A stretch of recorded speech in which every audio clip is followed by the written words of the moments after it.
پھر ایک اور عظیم الشان تعلیم یہ ہے کہ ان المساجد للہ ہے، مساجد صرف خدا کے لیے ہیں، اور کسی قوم کو یہ حق نہیں ہے کہ وہ اپنی مسجدوں میں آنے سے کسی دوسرے کو روکے۔ اور اس میں حضرت صلی اللہ علیہ وآلہ وسلم کا اسوہ اتنا عظیم الشان ہے کہ اگر اس اسوے کو مسلمان ملحوظ رکھتے تو کبھی مسلمانوں میں وہ فتنہ و فساد پیدا نہ ہوتا مسجد کے نام پر جو آج ہم دیکھ رہے ہیں۔ 1.5 اینٹ کی مسجدیں بنی ہوئی ہیں، ایک فرقہ دوسرے کو روک رہا ہے کہ تم ہماری مسجد میں نہیں آ سکتے، ہماری مسجد پلید ہو جائے گی، ہم تمہاری مسجد میں نہیں جا سکتے، ہم پلید ہو جائیں گے۔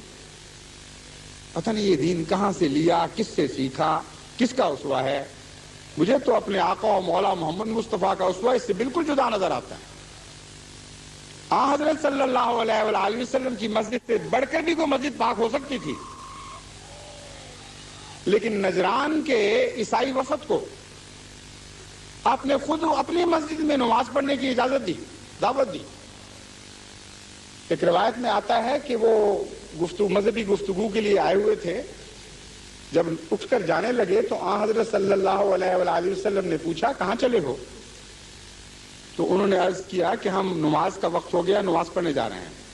آپ نے فرمایا یہ بھی تو خدا کا گھر ہے، یہی نماز پڑھ لو۔ ایک اور روایت میں ہے کہ بعض صحابہ جو جانتے نہیں تھے کہ حضور اکرم نے خود دعوت دی ہوئی ہے، انہوں نے جب دیکھا کہ عیسائی مسجد نبوی میں نماز پڑھ رہے ہیں تو وہ ناراض ہو کر ان کی طرف لپکے، تو حضرت محمد مصطفیٰ صلی اللہ علیہ وآلہ وسلم نے سختی سے روک دیا اور فرمایا ہرگز نہیں، یہ خدا کا گھر ہے، ان کو عبادت کرنے دو۔ کہاں یہ تعلیم اور کہاں یہ آج کا زمانہ جہاں مسجدوں کی حالت یہ ہے کہ وہ بعض دفعہ لوگوں سے گندی ہو جاتی ہیں اور بعض دفعہ لوگ مسجدوں سے گندے ہو جاتے ہیں۔ یہ تو مسجد نبوی والی مسجدیں نہیں ہیں، یہ تو محمد مصطفیٰ کے اسوہ پر بنائی جانے والی عبادتیں نہیں ہیں۔ یہ مسجدیں تو پھر ویسی ہو گئیں جیسا گرجے کے متعلق بیان کیا جاتا ہے کہ امریکہ میں ایک سفید فام لوگوں کا گرجا تھا۔ امریکہ میں ایک زمانے میں بہت ہی کالوں سے نفرت کی جاتی تھی، اور مذہب میں بھی یہ تقسیمیں تھیں کہ بعض کالوں کے گرجے اور بعض سفیدوں کے گرجے۔ یہ البتہ شکر ہے، شکر کرنا چاہیے عیسائیت کو کہ فرقوں کے گرجے وہاں نہیں بنے، صرف 2 ہی تقسیمیں تھیں، کالوں اور گوروں کی۔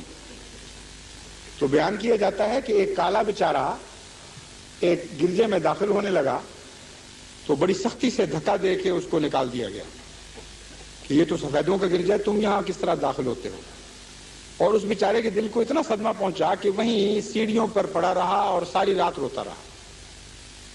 اسی کرب کی حالت میں کہتے ہیں اس کی آنکھ لگ گئی تو خواب میں اس کو حضرت عیسیٰ علیہ السلام نظر آئے۔ انہوں نے پوچھا کہ کیوں بھائی، کیا تکلیف ہے، اتنا کیوں رو رہے ہو؟ اس نے کہا رو آپ کی خاطر اس گرجے میں جانے لگا تھا اور مجھے دھکے دے کے نکال دیا گیا۔ حضرت عیسیٰ نے کہا اتنی سی بات پر روتے ہو، مجھے تو آج تک داخل نہیں ہونے دیا اس گرجے میں کسی نے، تم تھوڑی سی بات پہ اتنا رو پڑے ہو؟ میں تو اس طرح ساری عمر روتا رہا ہوں تب بھی حق ادا نہیں ہوگا، کبھی بھی نہیں گیا میں اندر۔